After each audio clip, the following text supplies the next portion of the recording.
Hi there, you're listening to the Guitar Speak podcast, produced here in Sydney, Australia. My name is Matt Wakeling, and thank you so much for joining me for this, our very first episode for 2017. Now today I'm going to present my interview with Jude Gold. What an amazing guitarist, what an amazing career. Multi-talented, multifaceted. Here's just some of Jude's stuff. I first noticed Jude's work as an editor at Guitar Player magazine, where he's been writing since 2001. He's written hundreds of articles, lessons, gear reviews. He's interviewed guys like Slash, Pat Metheny, John Petrucci, Guthrie Gavan. The list goes on. Amazing. He also held down the director and chair of the guitar program at Musicians Institute in Hollywood, California. That's an awesome job, and he still teaches there as well. First and foremost, though, Jude is a guitar player, currently touring the world with Jefferson Starship, that fantastic band. Jude's career as a sideman is legendary, and we dig into some of the amazing artists he has worked with. Hal Leonard have recently published a book written by Jude detailing his full contact approach to guitar playing. Jude gives us some great examples of that. He's got his guitar on for the whole interview, so he's constantly demonstrating some of these ideas, which I really love. And we also hear some of his recorded work as well. Now, if that wasn't enough, Jude also hosts an incredible podcast called No Guitar Is Safe, where Jude sits down with some of the greatest guitar players in the world, guitars in hand, has a conversation, has some incredible jams. It's just one of the best guitar podcasts on the planet, without a doubt. If you haven't heard that show, just hit pause right now, get over to iTunes, subscribe, and then come back. All right, you're back? Nice. Let's get to it. Here's my interview with the amazing Jude Gold. We're probably good to go. Yeah, I thought we were going. Yeah, well, we probably are.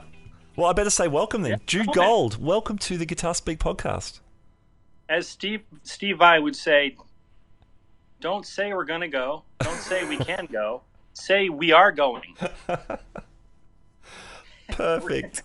Thank you. Thanks for having me on. I really appreciate you wanting to talk to me. And I just, don't threaten me with a good time. I love to talk guitar, so I appreciate it. Thank you very much.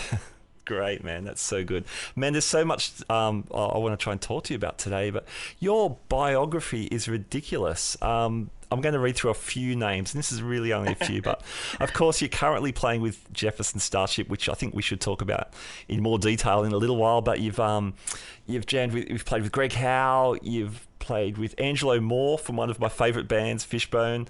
You've done jazz fusion gigs at the Bass x3 thing with Jeff Berlin, and who else was on that? Billy Sheehan and Stuart Ham. How could I forget those names? Yeah, man. And some really odd stuff too, which I want to find out about. DJ Spooky, who I love. Mainly his writing, Paul Miller's writing I've gotten into, but obviously a great musician as well. Two Live Crew, West African stuff. Man. Oh, yeah. So, Jude, have you always been musically curious? Was that from the get-go? You were just into so many different things? Yeah, I was always musically curious. I remember coming home from Star Wars and just loving. I realized later that one reason I loved the original Star Wars so much was the soundtrack, not just the ray gun sounds and the spaceship sounds, but the incredible score. And I went to the piano and, realized how easy it was to just play some of those melodies, That was before I played guitar. Then I tried the clarinet, and my neighbors, basically, one neighbor upstairs, she was like, no. You got to put that back in the case. You put it back in the case. Jam time is over. And then my mom introduced me to this guitar teacher at my school, or she told me there was a program, and I was playing steel string guitar. I still have this guitar. It's a wonderful Takamine. Okay. It's like a Martin OM copy, but back then it was so hard to play because it had heavy gauge steel strings on it. Yes, yeah. I swear I almost gave up. I swear I tell a lot of young students, the first part is the hardest. If you can break that wall to where you can play chords and get from one chord to the next and start playing a song in rhythm, that's when things. Before that, you're just like you can't even crawl. You're just like a baby on the floor who can't move. It's like. But once you start being able to run, then it starts to be fun. So I discovered guitar, but I was still playing acoustic. Yeah. Then I used to have this friend. He used to he used to tell me the number one song every week. One day I was like, what's the number one song? Because he was a little older, and he's like, oh, it's Boogie Nights. Boogie Nights. Yeah. And I was like, that's cool. So I bought that. That was my first record. I bought Boogie Nights, my allowance. Awesome. By Heatwave. And the producer guy, I blank on names when I'm being interviewed, but he just passed away this year. He wrote a lot of stuff for Michael Jackson, the big guy in Heatwave, and I'm so embarrassed. And I'll remember it later and tell you. But okay. What a year, huh? And then my friend said, this week it's Le Freak by Nile Rodgers. Nile Rodgers. Chic. Yes. Heard that sound. Very and then cool. I had to get a guitar. I had to get electric. I had to get a Strat, although it would be years before I got a Strat. Mm-hmm. So what was the electric? I got a Harmony Stratotone. I always thought that the Fender Strat was a Fender Stratotone as well. It's like, I got a Harmony one. I just need to get a Fender Stratotone. Later, I found out it was a Stratocaster. Yep. The Stratotone was a plywood semi-hollow body that suffered a horrible death in the backyard when me and my younger brother did a photo shoot where we destroyed the guitar. And now I kind of wish I had it. It would be kind of good for slide. That's what they say about, like when they say about bad wine, they say it'd be good for vinegar, good for salad. Yeah, for cooking. Good on a salad. That guitar would have been good for a slide, but I don't have it anymore. Perfect slide guitar. Wow. But at least that got you going on electric, I guess. You obviously needed that tone to pull off the Nile Rodgers stuff. Yeah, ironically, when I got my first Strat, I could not wait. That was like a year into my love of Van Halen. Yep. I was 13 when I got my first Stratocaster, and I couldn't wait to get a guitar with a bar. I'd listen to certain Van Halen songs, like Hear About It Later at the very end after the solo. Yep. Well, Stephen, what is he playing? It's like...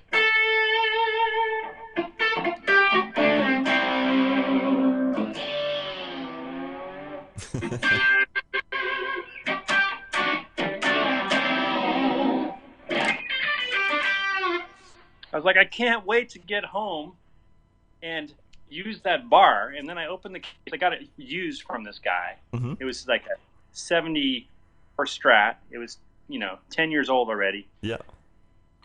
And I got it home, and I'm looking for the little hole in the tremolo thing, and there's no hole. No. And it's one of those rare hardtail Stratocasters that doesn't have a tremolo system. Oh, no.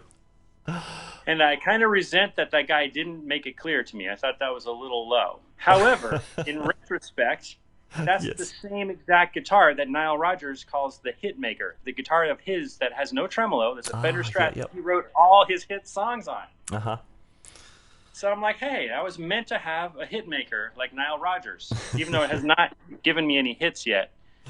But it seems, fitting that I would end up with that guitar. Yeah, wow. Very sad for a Van Halen freak to not get the bar. And of course, as you said, it's very rare. Those hardtails were rare. It's hard to find them now. Yeah. Cool guitar though. So, someone just posted recently of me wearing acid wash jeans in the late '80s. Oh, nice. Playing that guitar. Awesome. Hey, you ended up in a Van Halen tribute band that I think you still play with sometimes. I did. I did a bunch of tribute bands. My first one was 1997. Uh-huh. Before tribute bands, in my opinion, seemed to be all the rage. I had this great jazz drummer friend who would never be caught dead playing hard rock, but he had this brilliant idea. He's like, we're sitting at the cafe. His name is Brian Bowman. He's all, man, I want to start a band that mixes the music of AC/DC and Star Wars. I'm like, well, those are two of my favorite things on earth. Yes. Early AC/DC, early Star Wars. He's like, and we're going to call it R2DC. I was like, R2DC, that's the most brilliant name. I was like, I'm too busy to do it. But then I was like, oh my gosh, I have to do this. And so we did it. And it was more of a performance art piece than anything else. It was like the set of music was like no more than half an hour long, but it was really great. And I was kind of the MD, and we had like a horn section, and we had C-3PO. Picture C-3PO playing trombone. Isn't that awesome? all that brass, all Perfect. That bronze color. So, and I fused I did mashups. So I would write out these horn charts, like if we're playing Back in Black, over the top of that, we had the horn section going.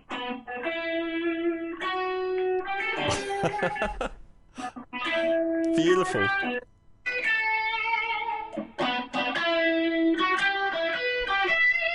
It was awesome the way that I would mix together. The other one that I was proud of too was Hell's Bells. You had like, how does Hell's Bells go?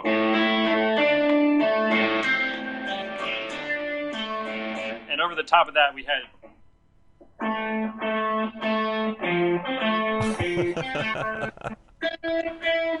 And then the other one that I was really proud of is, the cantina scene.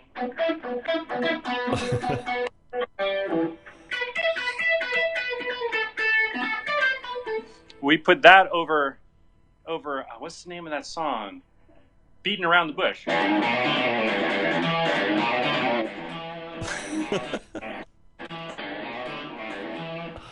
And it was great. And to my great thrill, I got to tell Angus and Malcolm about that when I interviewed them on a conference call. Oh, so good. And they had heard of a million AC/DC tribute bands. This would have been about 2004 when I interviewed them. And they just were so tickled by that. They loved it, man. At the end of the interview, they're like, man, what was the name of that band again? So that was great. But I did a lot of tribute bands. I ended up in an all-male Madonna tribute band. All-male tribute to the Material Girl called Mandonna. Nice. Howard Stern took me to them. Very good. And then I did a Prince tribute band with 4 women fronting it, singing. And it was called Princess. Ah, yeah, you've mentioned that. That's great.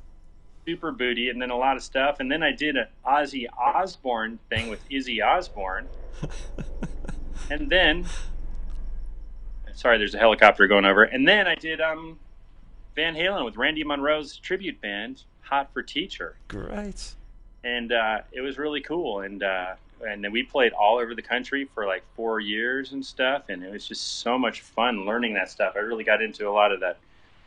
That took a lot of preparation to get those solos and stuff into like any kind of a presentable form. Some of them are just so weird and so cool. Every one of them is so amazing. Wow, that is really cool. And yeah, I mean, I've seen a few videos. I've seen you do Eruption, and you totally own that. So yeah. Yeah. The thing about Eruption is you got to know the secret move, which most of YouTube videos don't understand. Mm-hmm. What's that? Which is,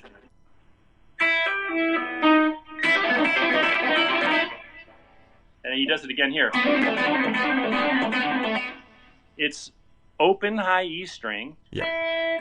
And then with your 4th finger, hammer on the 2nd string at the 8th fret. Ah, okay. Pull off to the 5th fret, pull off to the open B string, then pick the 8th fret of the G string, and then start over again by picking the high E string. It takes 3 strings, and then once you learn that, you realize he does a similar move right here. Where is it?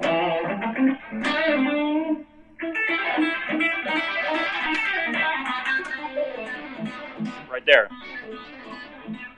The other thing is you really need, it's like you got to have like the right guitar. You got to be in E flat with kind of fat frets and nine, playing nines with a really good bridge humbucker.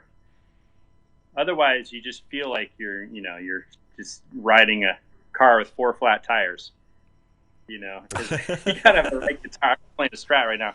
Then you realize that he does the same exact move in one of my favorite Van Halen songs, which is "I'm the One." You know that one? Yeah, first album. And the solo, the second solo, is one of the greatest fast rock guitar solos, in my opinion, of all time. Like super fast, and he goes. It's the same exact move as what I first showed you. It's up a whole step. Okay, cool. So you're still but using still with the open E string? Yeah. High E string and it pulls off.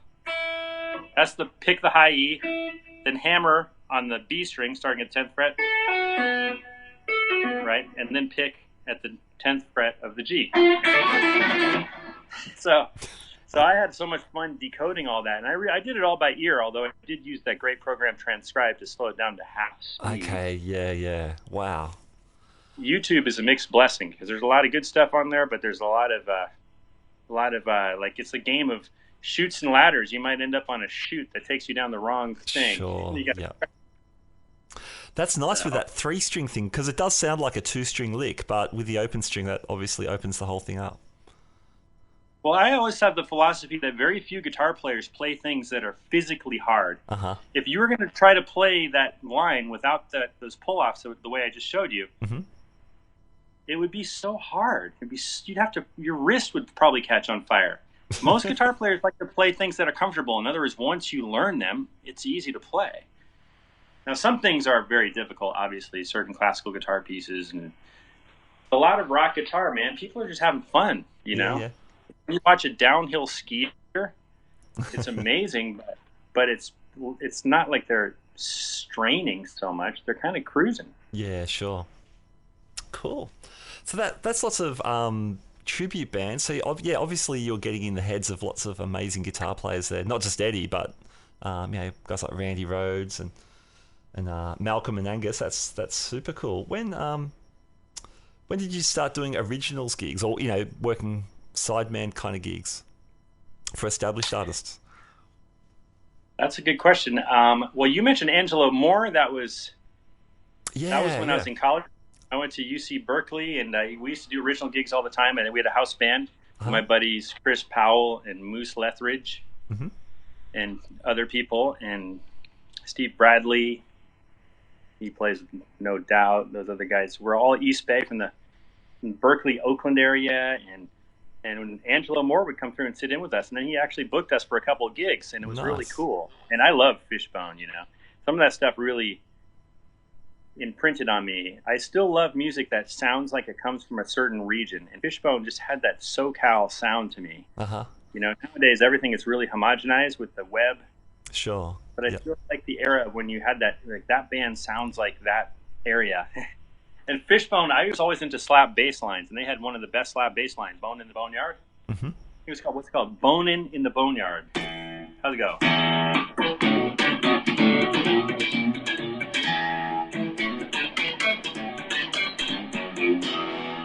So I was in with that song. I was sold. I love that whole sound. And there's very few bands that there were tons of bands that were doing that were so huge in the Bay Area. Like Fungo Mungo got signed to Island Records, Psycho Funkopus, all these great bands. Then Nirvana hit, and then none of them really broke through because all the labels started putting all their money and promotion into the Seattle sound. But Primus kind of made it. Primus did a lot of cool slap bass stuff. And there was always the Chili Peppers, but I think Living Colour had that sound. But anyway, Angelo Moore, he would take us up there, and we would just do a spontaneous set, and he'd kind of conduct us. Wow, cool. It was like kind of an old school kind of thing. He'd like conduct us like a conductor. He'd come over to the two guitars, or he'd come over to the horns, or he'd sing a line, have them sing it. It reminded me of one time I was lucky enough. I was on the road with JGB, and we did a double bill with George Clinton and the P-Funk All-Stars. Man, what a riot. And my friend Jeff Fogarty was the tour manager, and he's like, "You want to come up for a song?" And like halfway through the set, he just got me a guitar and handed it to me. And next thing I knew, I was up there, and we were playing "Bow Wow Wow Whippy Yo Whippy Yay" with that George. Which one of the best lyrics of all time, I think. Is, "Why must I be like that? Why must I chase the cat? Nothing but the dog in me." I love that song. So we're up there, and we're playing, and he's doing that same thing, Angelo Moore, just conducting, man. He's like looking at us with this look in his eyes that's so intense. You're just like responding to every twitch that he has. Like, come up, come down, like controlling the dynamics. I mean, truth be told, it was chaos up there, but it really felt like we were the London Symphony of Funk, really. It was pretty cool. So good. Yeah, interesting that area. You mentioned Primus. They were from... they were an East Coast band as well, weren't they? No, Primus is Bay Area. Oh, okay. Sorry, I'm back to front. They were very quirky. He used to do all this. I watched him. He'd be tapping and slapping.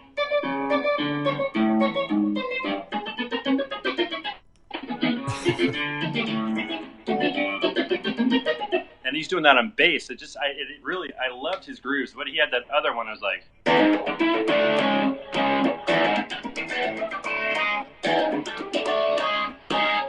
I mean, I'm just guessing as to what it is, but these pockets. Yeah.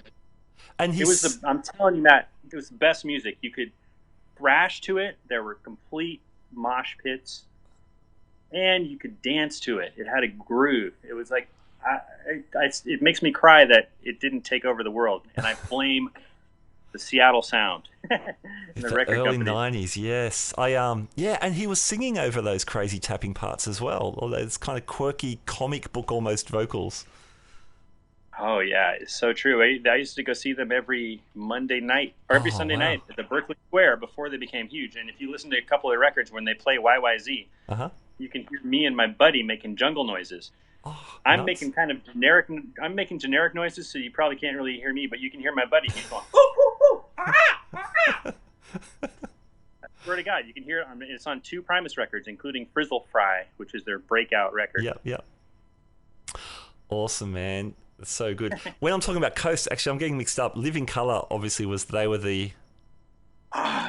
East Coasters, and another can of worms altogether. Exactly. And I recommend people check out some of the inside tracks that weren't the big hits, even though I love Cult of Personality. But there's one called "What's Your Favorite Color, Baby?" It's just like it starts the funk thing, huge guitar, and then it goes into the funk groove, and it's just like you can thrash to it and you can dance to it. It's I miss it so much. I'm getting all emotional thinking about being at those shows. Oh man, so good. I was in a band at the time. We did their Talking Heads cover, Memories Can't Change or Memories Won't Fade. Can't remember the name, but I think that was on the same record. I think that was on the first record too.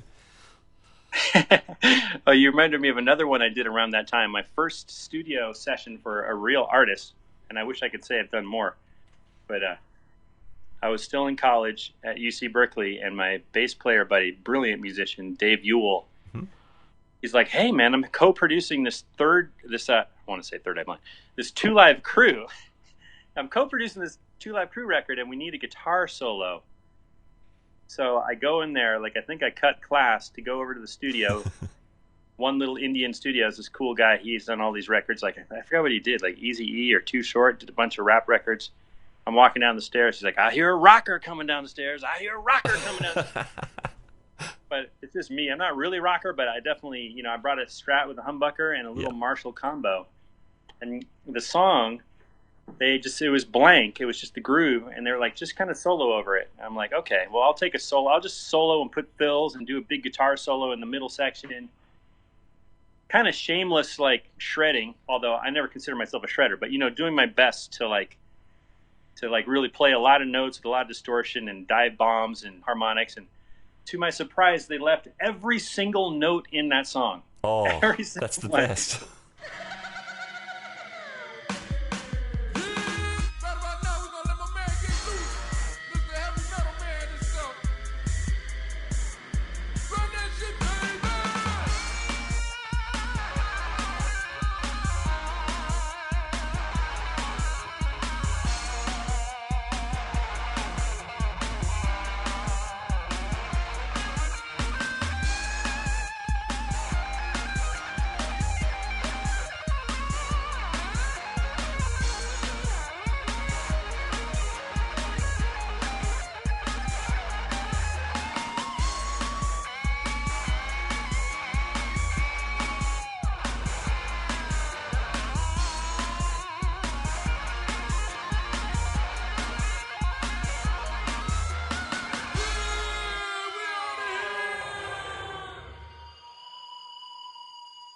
That was my first real one, yeah. Okay, cool.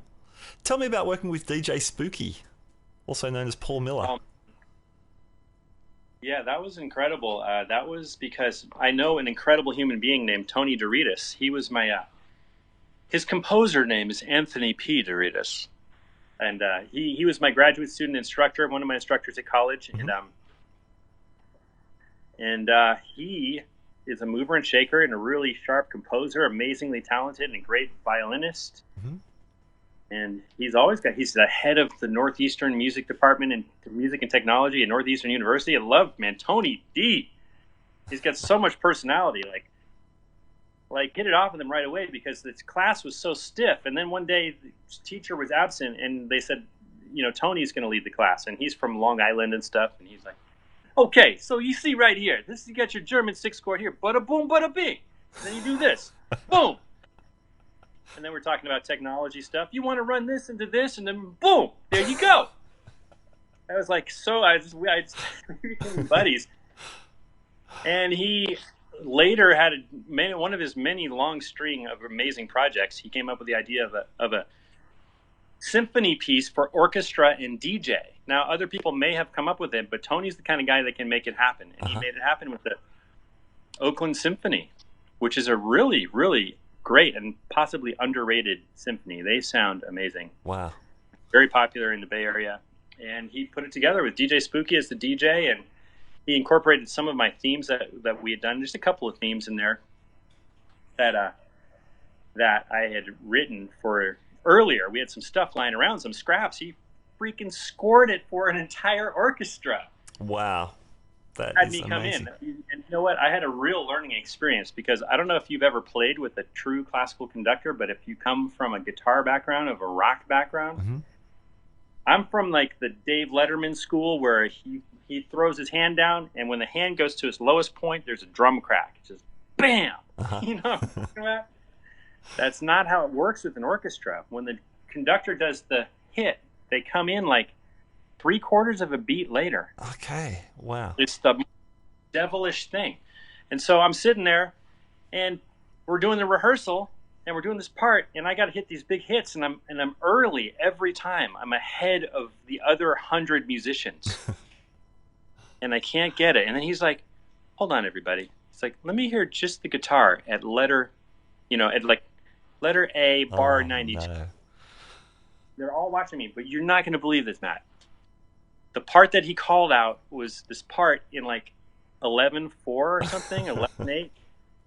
But I had written it. It was one of the 3 little things that I had written. Nice. So I'm looking at it, and I pretend to be sight reading, and I'm playing. It goes like this.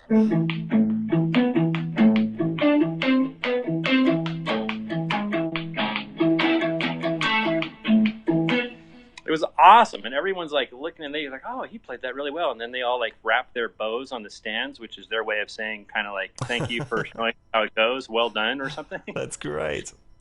Oh man, I got really lucky that moment. So yeah. Anyway, we played with DJ Spooky, and it sounded amazing, and got good reviews, and it was very wild and innovative and groundbreaking. And wow. Tony D is the man. Tony Doritas. So good, man. We're kind of jumping around a bit, I know, but I'm just digging at all these stories about all these amazing people you've played with.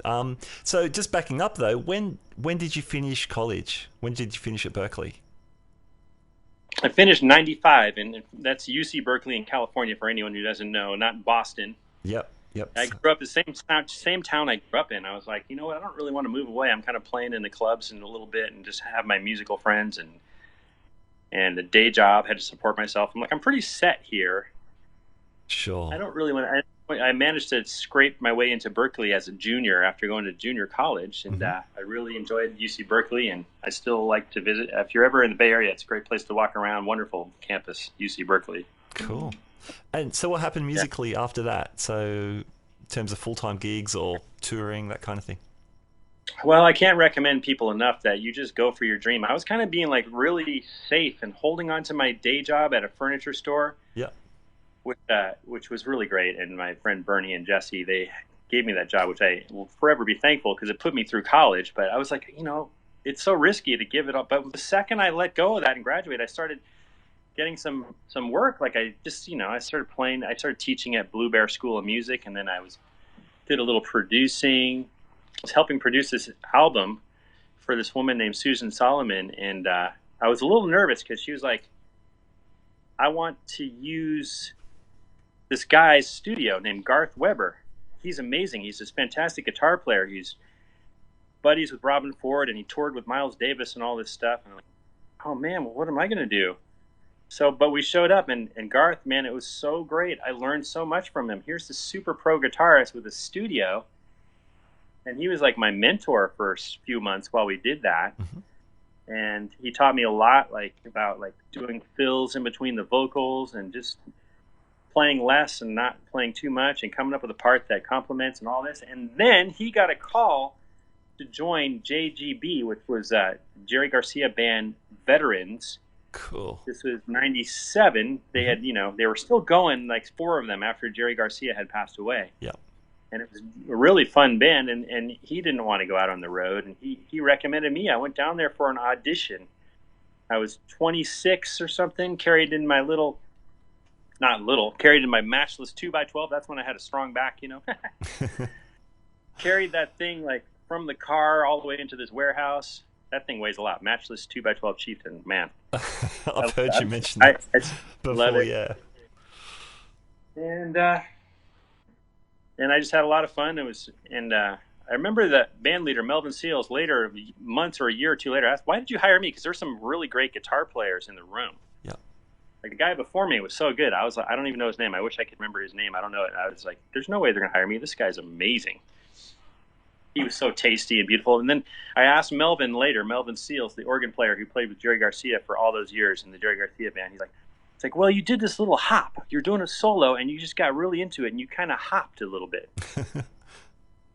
I was like, I kind of remember that. I was like, oh, yeah, maybe I kind of was going for it. I was just really going for it. So that was really cool. I got this gig, and we ended up touring around. We had a tour bus and stuff, and we went all around the country in Canada and did a live album on a kind of semi-major label for House of Blues Records. And it was such a great band because they embraced the guitar solo so much. So you get to take some solos. That is cool. I love how you just went for it at the audition. You weren't scared. You just went nuts, and that's why they got you. Yeah, I mean, I was probably scared, but once you get up there, maybe sometimes the fear goes away a little bit while you're there. Yeah. Thinking about it's always worse, right? Yeah, sure. Like the dentist. Sure. Yeah, Thinking about it's worse. No. That's a good lesson. That's a good lesson. Hey, so not long after that, I think in the early 2000s, you ended up as an editor for Guitar Player magazine. Had you studied any journalism, or how did that gig happen? Well, I always enjoyed writing and finishing that feeling. Unlike playing guitar, which is fun the whole time, sometimes writing, you get that same sense of satisfaction when you finish a piece as when you finish a recorded song. Sure. Yep. But doing it when in the middle of writing is not as fun, I don't think. That's what got me through college was writing, not my math skills or anything like that, Yeah. I always liked it, and with the JGB band, I had met this one journalist out there, and I said, hey, can I write a Adventures on the Road piece? And I put all this time into it, and she was like, cool, and she said, submit it, and then I finally submitted, and she completely flaked, and she just never returned my emails or anything. So I said, you know what, this is the Jerry Garcia Band Veteran. I'm going to submit this straight to Relics magazine, which is kind of the jam band Rolling Stone, if you will, although, it's a smaller level magazine than Rolling Stone. But it's the magazine for the Deadheads and the jam bands, and they took my article. Wow. Got into it. I started writing these dispatches from the road, and, they're definitely kind of amateurish in certain ways, but they were fun little pieces. Started freelancing for Guitar Player magazine in 2001. Michael Melenda finally hired me as a full-timer. Wow. So cool. And I did that for like 9 years in the office, or 8 years. And then, then Musicians Institute in Los Angeles, Beth Marlis, and they were looking for someone to kind of help run the department, to be the chair of the department, as she got promoted to becoming vice principal, vice president of Musicians Institute, Beth. So I came down there, and I just recognized that, it's a big deal for someone from the Bay Area to move to LA, but I was like, this is just an adventure. I have to do it. I'll kick myself if I don't. So I've been down here since 2009. Yep. But, so I still retain an editorial kind of position, if you will. Yep. But it's more like a contract basis. I do 1 or 2 stories a month. Mm-hmm. And help out here and there, attend events, or sometimes cover stuff for manufacturers, whatever. Or do cover stories. Just did the recent Green Day cover story here and there, mostly features. And of course, I do my podcast, No Guitar is Safe, which is I created it, but it's kind of, we have a partnership going with Guitar Player Magazine because it's really the first Guitar Player Magazine podcast. Yeah, which is great. I definitely want to talk about that too. I love that show. By the way, I was so excited when you put that together. Thanks. So when you're, man, now in that fast answer, there's so much to dissect, man. So when you're working for GP, what were some of the more memorable interviews? Like you've taught some amazing players like Zakk Wylde, Guthrie Govan, Brad Paisley, like a huge list. Green Day, as you just said. Are there any interviews that stick out for memorable reasons, good or bad? Yeah. Definitely, for me, the first one that always pops out is that AC/DC one. Even though it was in person and it was just over the phone, AC/DC kind of changed my life when I was 12 years old. I'd never been to a rock concert. My brother wasn't even really into music, but I found out that someone had given him tickets to see AC/DC. I was like, there's no way you're going to see a rock concert before me, let alone AC/DC. So I quickly got some tickets. We waited all day long, and then we got up to the front. We got there at 8 a.m., and then around 7 p.m., we're right in front of the stage, sitting down, like, peacefully. All of a sudden, everybody stands up and crushes the front, and I'm 12 years old, and I can't even breathe. I think this is it. Wow. I'm going to... Right before that, some people had died at a Who concert, unfortunately, in a horrible tragedy, and all of a sudden, I understood how it could happen. Before, I didn't really understand how who would do that? And then I realized it wasn't anyone's fault. It's just everybody was just leaning forward, and the people, us up in the front, I got out of there, and then I finally escaped after like half an hour being stuck up there. Every seat in the arena was taken after we had waited all day long. I had no idea where my friend was, but when AC/DC hit the stage, it just changed my life. It was a feeling of like, I think some people might get that from church or something. Like, it was just the power of that guitar, those guitars coming through. There was so much emotion. I just remember, like, afterwards we were waiting at the bus stop in the rain, and this little thing was just echoing in my mind. Like from, what song is it? From Shoot to Thrill.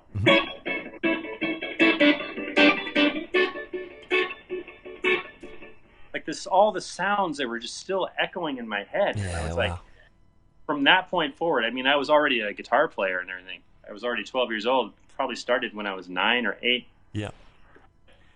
I was obsessed with music. So when I finally got to interview Angus and Malcolm, that was a huge one. But so many other ones, you know, the beauty of an interview is you never know what you're going to get. And I've interviewed famous people and less famous guitarists, and some of them are just the most amazing interviews, even if it's someone like, take Steve Kimmock, for instance. He's not as famous as Brad Paisley or Angus and Malcolm or Green Day. But he taught me about the harmonic overtone series and things that have just changed the way I approach the guitar. You know, just like certain interviews just blow your mind.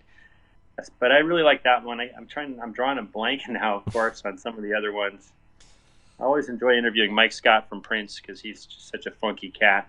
I've had him on my podcast. Yeah, so you've had him in print and on your show, which is cool. Well, let's talk about No Guitar Is Safe. What was the impetus to get that started?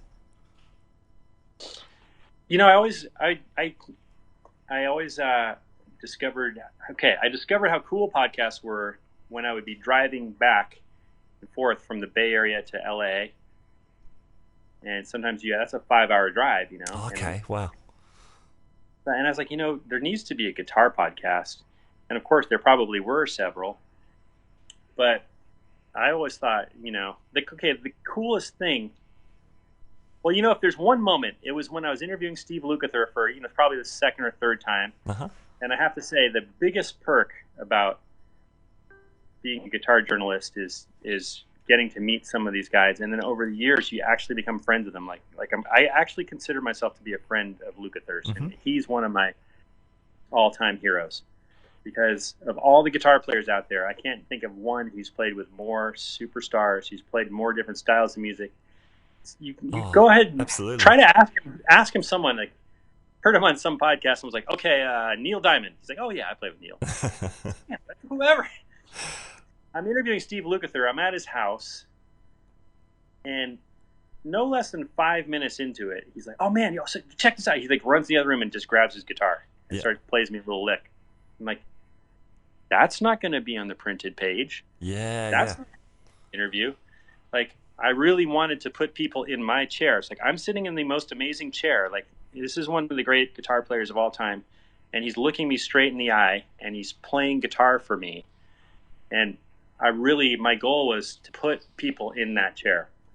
And like, almost as if I were jamming, playing blues, playing their songs. I love playing with these artists, you know.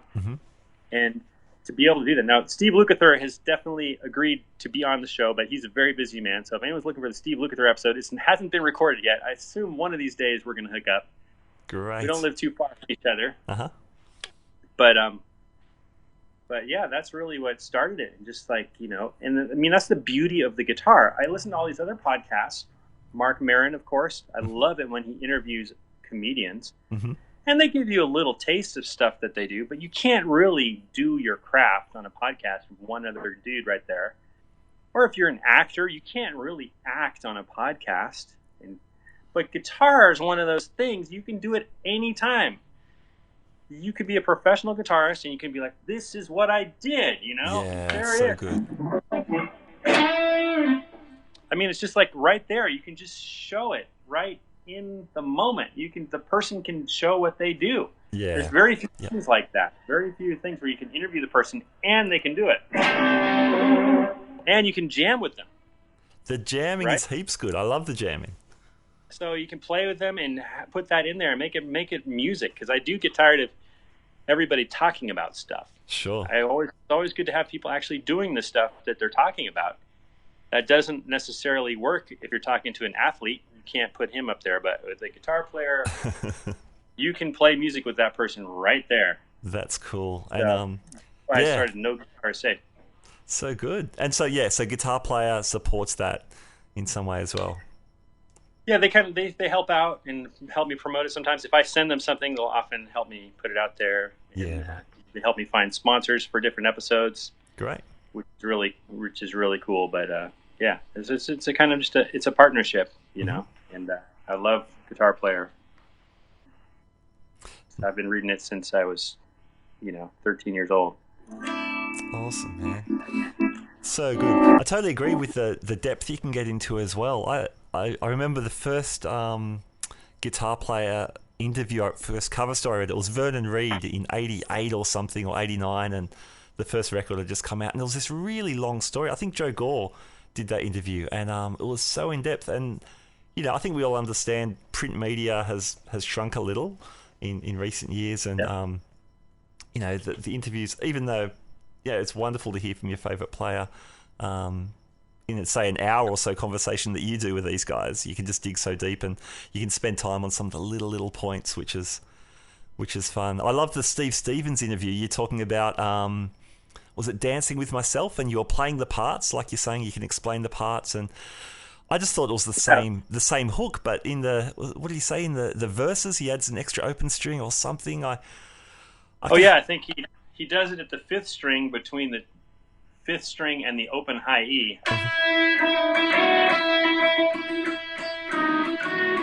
And then I think he was saying, if I recall correctly, that for the verses or something, he does it at the seventh position on the third string, third string. So then you get the B string ringing too, right? Get the extra two,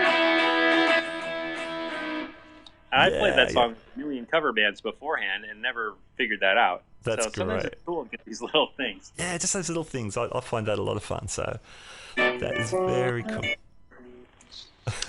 Yeah. Awesome. And you're the unsung hero on that, because you're jamming with all these guys on all their stuff. You obviously do your homework, but the off the cuff stuff sounds great. Oh, thank you very much. And it's like, some of it I just know from playing in cover bands. I can't recommend enough. If you just want to become a versatile player, it's good to get into like a truly professional corporate band, I call them, or a casual band, where play like one or two sets of dinner jazz, and then maybe you play some swing jazz and some Sinatra for the second set. Some Ella Fitzgerald, some Ed Last, and all that good stuff. Yeah.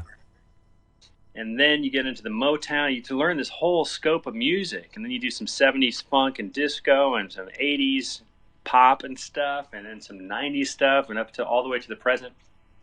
That's a really good thing. So you already have like a foundation of a lot of the different music that people generally love, you know? Yeah, absolutely. And, you know, so, like meeting Steve Stevens, like I know some of those songs already just from playing them. Yeah, nice. Although, and then, or Prince with Mike Scott, like I just love all those Prince songs. I know like 15 of them. So I think that really helps a lot. It helps you transcribe and learn how songs work, or different chord progressions, or you recognize different harmonies. Because once you learn it once, you'll see that a million other songs use the same thing. Yeah, definitely. Such a good. So that always helps. But sometimes I do my homework and learn stuff if they have some cool instrumentals or something. Mm-hmm. Nice. Have you got? Are you able to tell us what's coming up with that show? Well, I never like to mention until the interview's in the can. Yeah, fair enough. But I will talk about. I got 2 interviews in the can. And several more scheduled. And the recent one is Lawrence Juber, who's a 2-time Grammy-winning guitarist with Paul McCartney and the Wings from back in the day. That's out already. That's a great interview. I love that. That one's out. That one's getting really good reviews, so I'm happy about that. Cool. He's had a crazy life. He got to play so many different things, including. Yes. So that was a lot of fun talking to him. Yeah, cool. There's so many great players out there. Yeah. And, very nice. Okay, well, back to your playing. You started touring with Jefferson Starship back in 2012. Did you already know a bunch of their tunes, given your cover band background and that kind of thing? I knew some of them. Yeah. Like, I went and saw them when I was 13 and saw Find Your Way Back tour.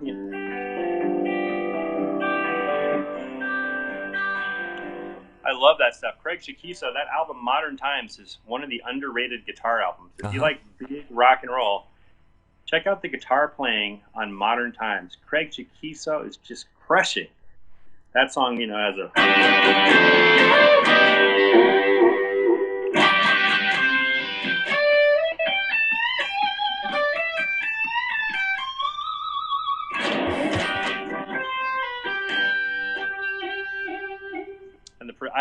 it's a really emotional album. I love that. To me, when guitar playing transcends into the level of emotion, I remember that record, and that's one of those records that I remember from that. So many great B cuts on there. Yeah, just cool. Great B tracks. So I knew some of that stuff, and I knew like certain licks. Like I remember, anytime I'd hear a cool lick, I had to learn it. Like on "Ride the Tiger." Has a great guitar part.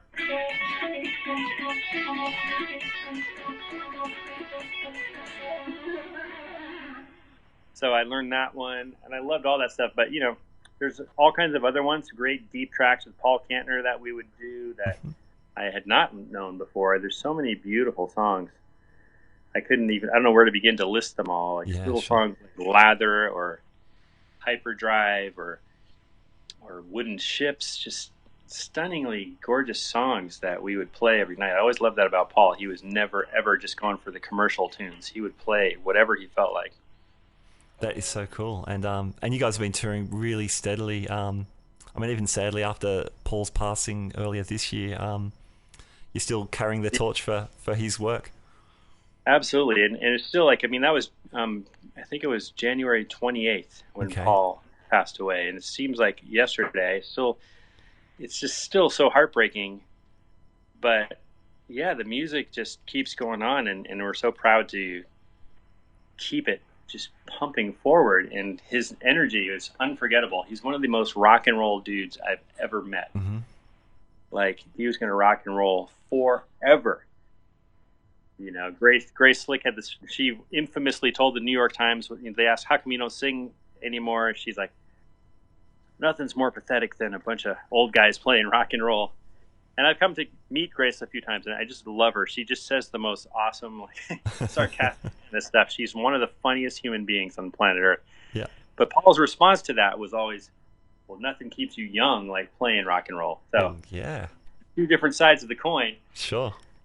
We just had so much fun, and we have David Freiberg in the band. He's just the most amazing dude I've ever met in rock and roll, because I would say he's the first truly humble rock star I've ever met. Like, he's truly selfless. He's truly 100% giving and generous, and he's having the peak of his life. He's 78 years old now, 77, 78. Wow. And he wrote the song Jane, you know? Yeah. And we do it down in drop D, because the original singer, Mickey Thomas, phenomenal voice, but just insanely high range. So we do it a whole step down in drop D. Okay. I'm on the Strat right now, so you can't really hear it, but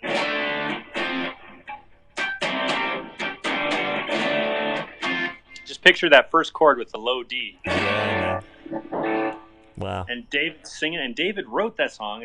And then, you know, every night, you know, seeing him get standing ovations and stuff, it's like the guy is peaking at 78 years old. That's fantastic. He was in Quicksilver Messenger Service in the 60s, and really influential. Oh, wow. Psychedelic rock band. And here he is, like, having the time of his life in 2016 and 17, and just, you know, it's incredible to see somebody peaking at 78 on a rock and roll stage. Yeah, it's very cool. And his singing, and people always come up to him like, God, your voice is so good. So I just love playing with David Freiberg, and we got Donnie Baldwin in the band too, who's just been on so many albums with Jefferson Starship from the 80s onward, and he's played with so many great artists like 38 Special and Van Morrison, and he's just too many artists to name, but he's a great musician too, so I love it. And Kathy Richardson fronts the band. Yeah, she's great.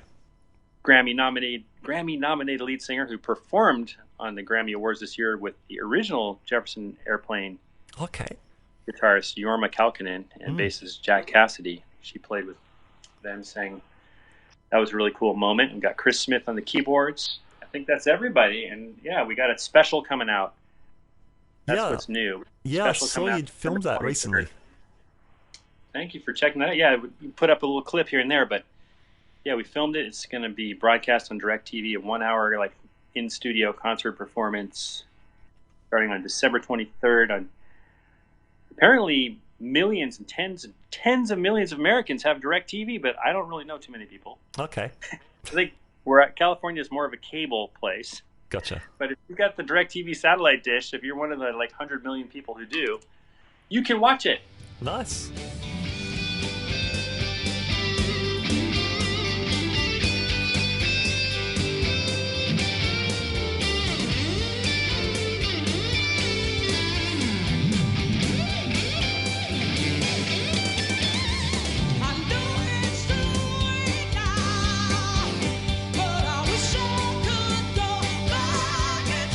Keeps us busy, you know. These little things keep us off the streets. Yeah, well, that's important. But you guys got shows booked into 2018 or something. That's crazy. Oh yeah. Well, I just put everything up there on my page. Nice. Now, talking about keeping off the streets, you seem to have kept yourself busy playing what you call full contact style guitar. Do you want to tell us a little bit about that? Yeah, for me, it's just a thing. It's like, I've been doing it for so long that it's evolved into, I even have put a book out, which you might know about, which is called Solo Slap Guitar and Hal Leonard, and it has videos for every single example. But yeah, congratulations. That's a new book that Hal Leonard have put out. Very much. Thanks. Yeah, it's really fun to have that out there. But to me, it all comes from the funk. It comes from the funk, you know? Like, I used to play a lot of bass. Yep. I'd see the Chili Peppers and stuff, and I just love that sound, you know. So that'd be kind of like a bass line, but with the guitar, the strings are so close together, and you can mix in harmonics and stuff. I started really mixing in stuff. I had a great teacher named Tuck Andress, and he would do that kind of Michael Hedges kind of thing where he'd take his fingers from his plucking hand, because he never picked, and he would slap them 12 frets higher. Yes, yeah. So that's... Yeah. Yeah, I mean... So if you take a G minor chord at the 3rd fret, the top 3 strings, slap it with your thumb pointing down towards the floor, you get that chimey sound. It's great,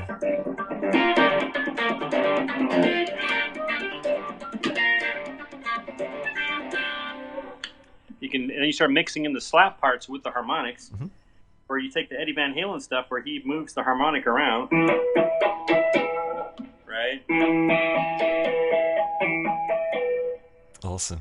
Or, I don't know, like, I just mix it all up together. A lot of people like this example called Swivel, the song that I created this guitar part. Well, my friend wrote the guitar part on acoustic guitar, and then I slapified it. Wow. Trevor Thompson has a song called Swivel, and I play the part like this.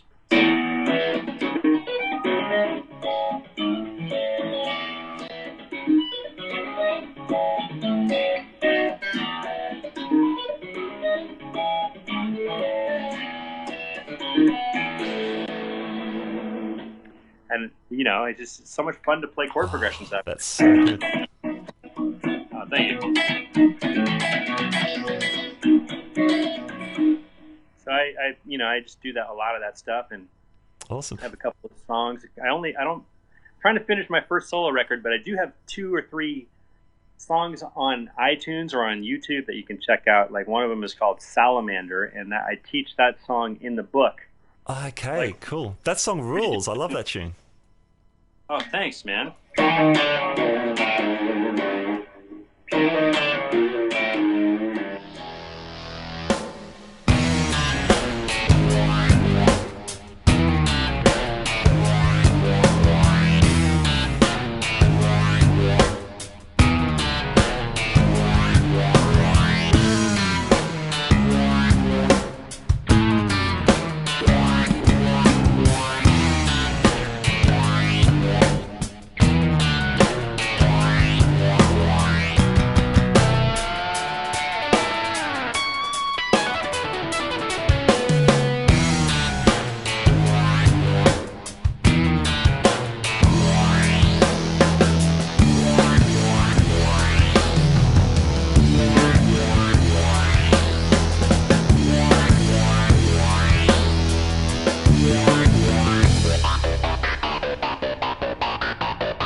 Video of that. I'm using my iPhone, which is pretty cool, and I snuck in some old footage of an old public domain robot movie. And it did pretty, it kind of went, at least for my meager little terms, it went viral for a second on Facebook at like 300,000 views or something. And yeah, cool. It was really cool to have that people check out that song Salamander. I teach it on the book. There's a lot of stuff in there, like, but the kind of stuff where you're bouncing the harmonics around. And cool. I love doing that kind of stuff. So good. Those high notes we're hearing, so they're not, it's not as if you're tapping notes on the fretboard. They're just the overtones and the harmonics you're pulling out. Yeah, like if you fret at the 9th fret of the 2nd string and you bounce you got to mute all the other strings. So you got to have a good command of muting the other 5 strings with your fretting hand. So your fretting hand is muting 5 of the strings, but your pinky is holding the 9th fret of the 2nd string, and then with your slapping hand, you bounce your thumb off that string exactly 12 frets higher, and you get the harmonic. Yeah, of course. You can bend. Once you get it down, you can use it for soloing and stuff.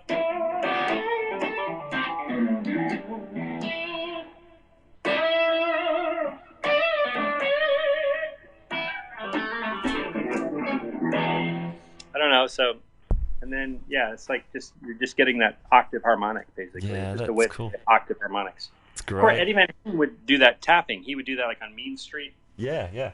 Like,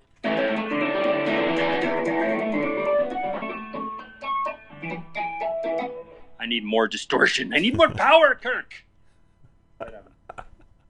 That's cool. The distortion's great though, because it does bring out a lot of those overtones and upper harmonics, the partials and things. Exactly. It's Very like a cool. compressor.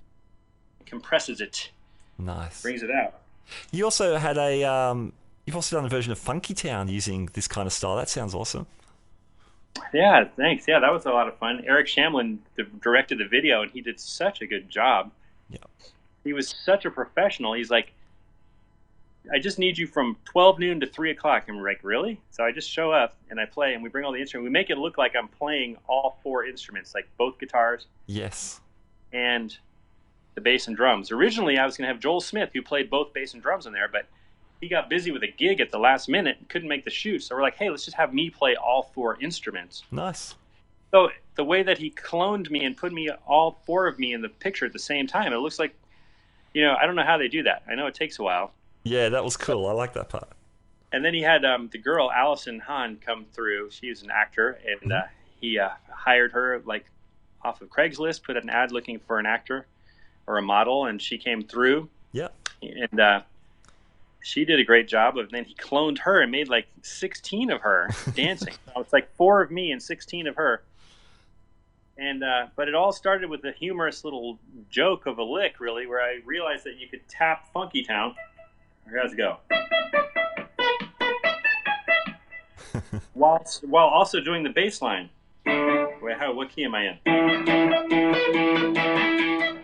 But I did it actually down in drop D. But again, I'm on a Strat. You know how long it takes to drop a D on a floating tremolo? Sure. That takes all afternoon. So I'll do it in E. And then I would be like... And I wouldn't use that tone. It'd be more like...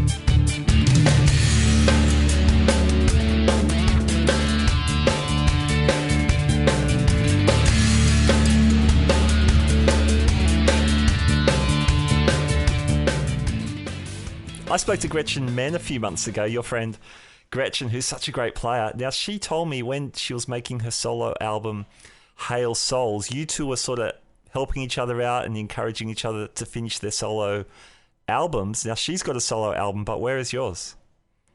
She's got 2. I just talked to her last night for a couple hours all about her brand new record. Her new one, yeah. It's called Abandon All Hope. Yes, it's not lost on me that she's put out 2 since the time we both... Okay, Gretchen, I see what's happening here. But yeah, it's true. I helped her a lot with the first one. She was nice enough to give me like a co-producer credit on that one. Fantastic. But yeah, it was cool. One of the first, I think it's the first song, Scrap Metal. Yeah. She does these awesome slapped harmonics. Yeah, I asked her about that, and she goes, "Yeah, that's Jude." Well, you showed her the idea. That's Gretchen, because she kind of took what I was doing and she just was trying it. And something about her hand and her fingers, she's able to just bounce it off the string and get like rad harmonics. I can't even do it. I think my thumb is just too fat or something. So she just barely grazes the string and gets those cool harmonics. But you got to check out her new record, Abandon All Hope. Wow, it's a really amazing thing. Mike Melenda, editor from Guitar Player Magazine, also contributed the libretto. Like it's a piece. It's deep, wide.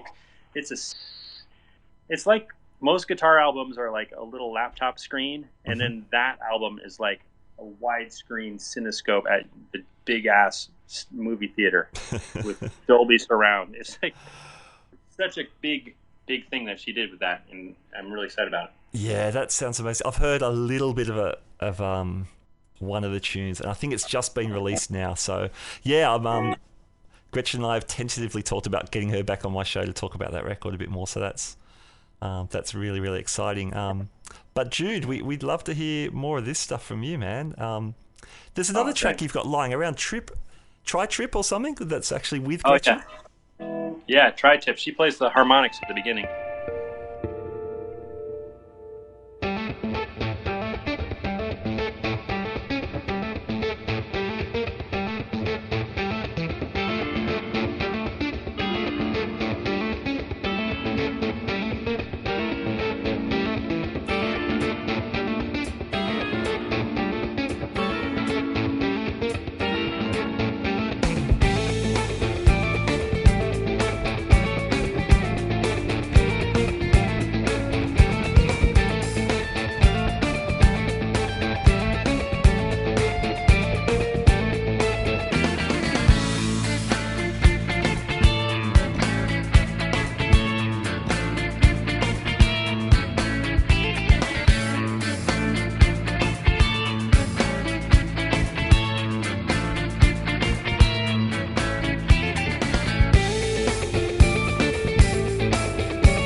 That's 3 songs already, Jude. That's a third of a record, surely.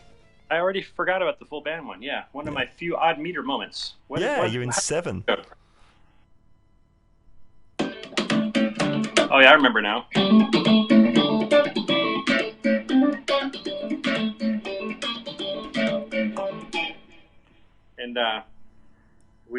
And there's this great guitar player named Lauren Lieber, and if you're a real Steve Vai nerd, you know that the guy that he really respected was this guy named Lauren Lieber, who he went to Berklee College of Music in Boston with.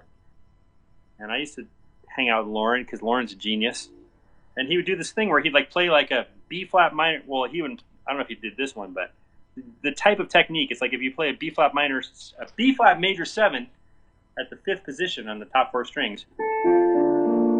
Oh, yeah. And then you hold down the A at the 12th fret of the A string with your picking hand's index finger, and then kind of strum it with your pinky. You get this close voicing that's impossible to play unless you're an octopus or something. It's impossible to play that, but with this way you can play it. Yeah, cool. I don't want too much distortion for that chord.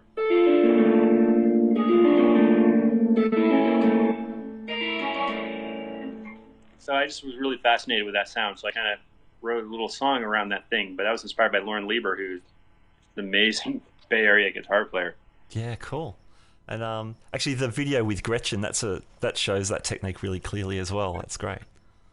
Oh, yeah, love the videos. Cool. We're going to do a video of the electric version, too, if we ever coordinate it. Do it. Most of life is coordination. You just got to coordinate stuff. Very true. How about, can we talk about your rig for a while? You're talking about a Strat today. What Strat's that you're playing?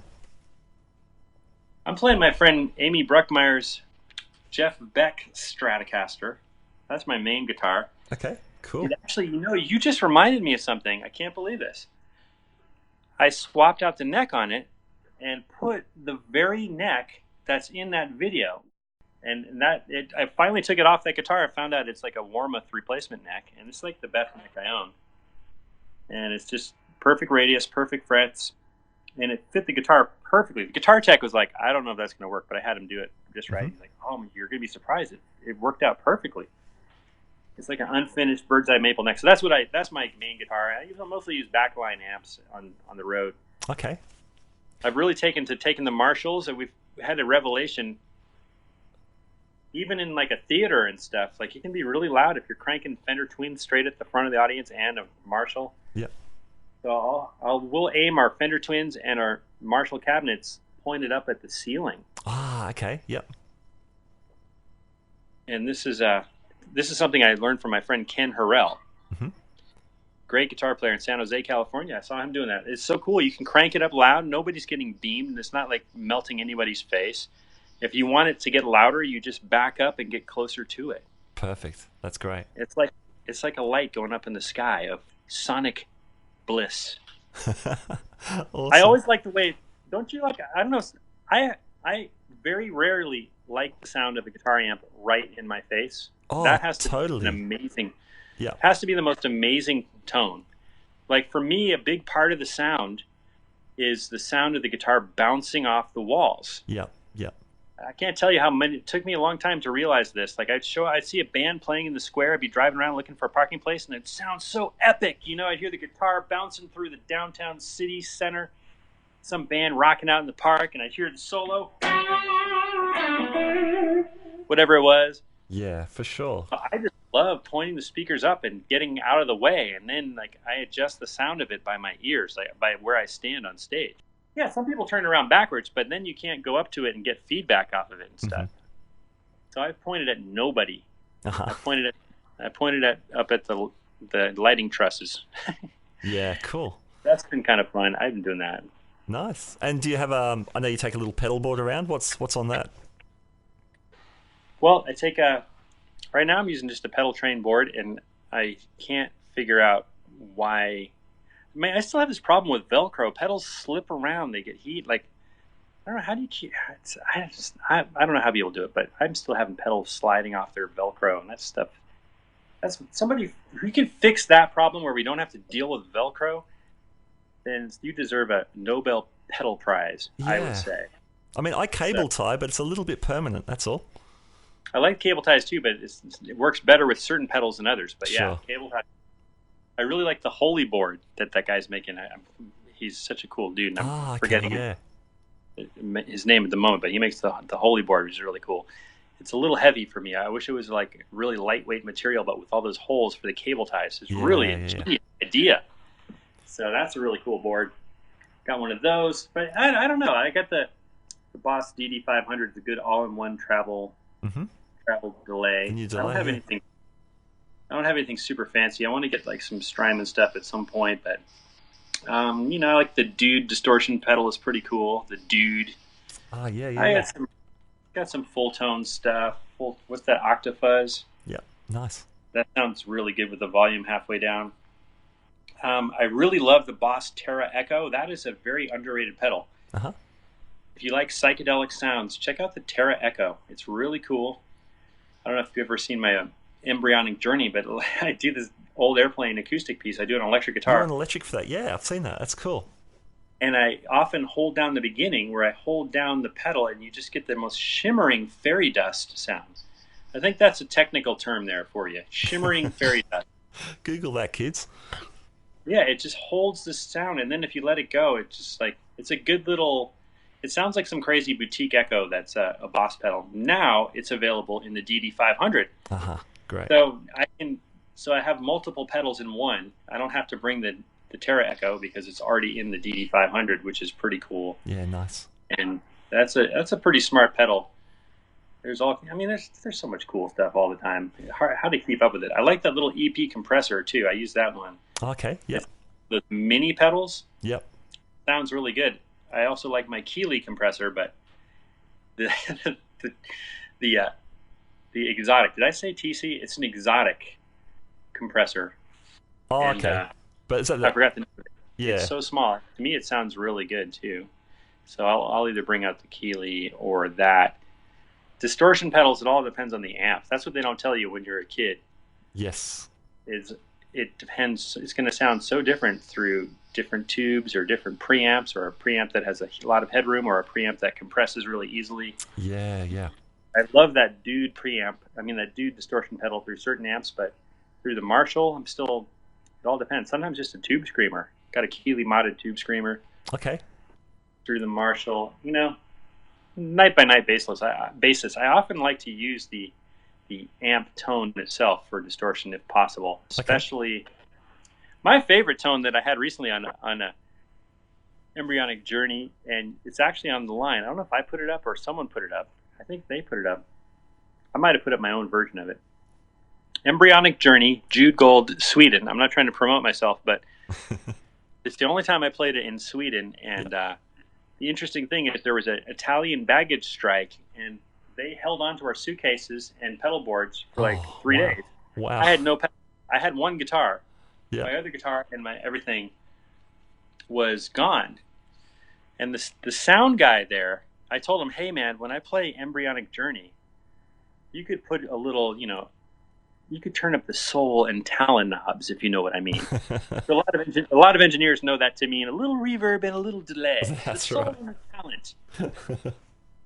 And he did the best job. I'm just going guitar straight into the amp. Guitar cable into a Marshall JCM 2000. Okay, yeah. And so you're getting that kind of power amp sound. And 10 seconds in, you hear him turn on the effects. Ah, nice.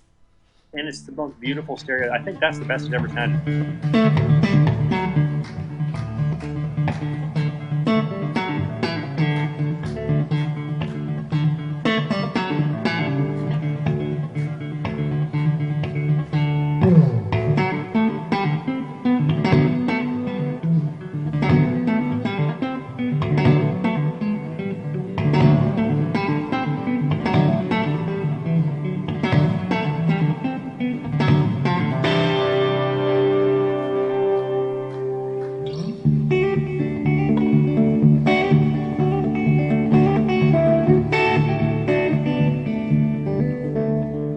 I'm about just guitar. That's where I'm headed. That's where everyone should be headed. Just guitar straight into the amp, and then wet, dry, wet kind of thing. Get your amps, get your effects out of somewhere else. I'm really, my friend Jamie Kime, incredible guitarist. He used to play with Zappa, plays with the Baked Potato every Monday night. Jamie Kime he's using the Fryette Power Station, I think. This is a really clever device. Mm-hmm. So you can run your amp and then also run a signal out and use the power station to send the effects out into another speaker cabinet or 2 speaker cabinets to get the effects separate. Oh, okay, cool. Or if you have a really killer low wattage amp that you just love, run it into the Fryette and then add the effects in the Fryette power station. Know what I'm saying? Nice. So you take like a little 10-watt amp and then add the 50 watts, I think it is. Yep, cool. In stereo effects. I'm a big proponent of stereo, if possible. It doesn't make sense on a lot of stages, but we hear in stereo. Sure. And if you can get a cool stereo tone, one of the best tones I ever saw on a big arena stage was Coldplay. And I interviewed the guy afterwards, Johnny Buckland, great guitarist for Coldplay. Yeah, they just played here last night, actually, in Sydney. Yeah, underrated band. For some reason, people like to hate on Coldplay a little bit. I think they're just wonderful. I totally recommend it. If you can go see them, it's hypnotic. Their songs. Absolutely. And I asked him, how do you get the most pristine effects? And he's like, oh, well, my front of house engineer, and I don't forget the guy's name, he's kind of controlling the main effects, the reverb and delay on every song. Oh, okay. So he's thinking like a producer, and he knows what Johnny Buckland's guitar is supposed to sound like. Cool. Each song, and he's getting that beautiful, perfect amount, not too wet, not too dry. Yeah. And it was really mind-blowing to hear that sound. So, but most of the time, for most of us who aren't in a superstar band, we don't have those kind of resources, so it's safer if we just play in mono and control the effects ourselves. Yeah. Very cool. Very cool. Yeah, I love his tones, man. They're beautiful on all those Coldplay records. Yeah. What's coming up for you? You're like constantly doing stuff. What's 2017 look like? Well, just focusing on the podcast and Jefferson Starship shows. Yeah. Got 2 shows in LA during NAMM week. They're kind of far from the convention center, but if anyone's in town for NAMM, we're playing at Pasadena on the Friday of NAMM, which is January 20th, I think, and then the Saturday up in Agora Hills, 21st. That's a little bit of a mission from the Anaheim Convention Center, but I'll probably be at NAMM on the Thursday and maybe the Sunday, maybe a little bit on those other 2 days. Yeah, cool. And doing that, and we got other shows, East Coast in earlier January. Yep.